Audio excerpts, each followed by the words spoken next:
With that, does this one work? Yes. Okay, good. I'll just hang on to this. So I just want to pay my respects to the state of the organization and all the people that are making it so. It is just unbelievable as you have heard, for us to come back and see the health and the enthusiasm of this organization. So thank you so much for perpetuating it. It means a lot to us.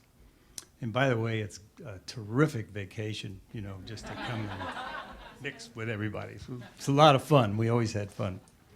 One of the first questions I had when I found out I was going to be talking about mistakes is, how did I happen to get selected for this? So I inquired of a number of people, and they said, well, Matt, you're clearly the most qualified. So I've had my share of mistakes, that's for sure. I have to say that that's really true. The first one I'm going to talk about, really, it happened a long, long time ago, but I learned such a significant lesson out of it that I want to share it with you. This is when I was in charge of Xerox Learning Systems before it became Learning International. And it was a very, very relatively small organization operating out of New York. Had a lot of very good people in it. Curious people, you know, looking for new ways to bring this whole concept of training and learning to marketplace. Because at the time we were doing this, in the middle 60s, there wasn't a lot of these kinds of activities going on from outside organizations. So we got very excited about the success of a little program that we were using in our big client, Fortune 500 type companies, called Effective Listening. And as far as I know, at that time, it was the only course that was being offered any place on listening. Now, you wouldn't believe this, but, you know, half of our lives we should be listening. You never know that when you sit and listen to conversations, because most people aren't listening, they're talking. And they're talking over each other.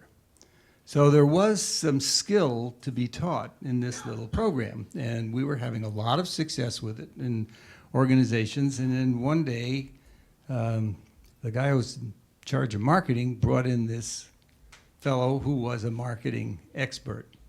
Now, I tell you, that's when my ankles really go up, when I say, oh, now I'm going to get the treatment from an expert, right?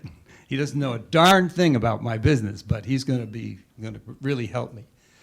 So I made the mistake of inviting him in and listening to what he had to say, and with a bunch of the other executives. And they got all excited because he drew this picture of this massive consumer market for a listening program. And he had all the facts, all this research he'd done, you know, how many people could benefit from a program like that? Well, that's an interesting question. How many people would say no to that, right? I did all these facts and figures about how big it was going to be. And at the time, Xerox Learning System was funded by Xerox Corporation, so we really did have access to money.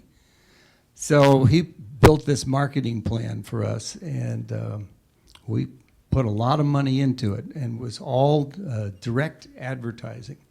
Not something that we do in one of these companies, right? We're more interested in having salespeople. We had some of those, but this was about going direct to the consumer. And the mistake I made was to okay this and let it roll for a while. Well, it certainly did roll. Boy, we had direct mail, we had telesales, we had large ads all over newspapers and magazines. We had it on radio, TV, you know, trying to stir this primary demand for listening, even though probably most people were interested in the other side of that. I just let this thing run on, and we spent a lot of money. The problem with this was our revenues never exceeded our costs. Never. So don't move too quickly away from the core of your business without really thinking through the consequences, because they're going to be there.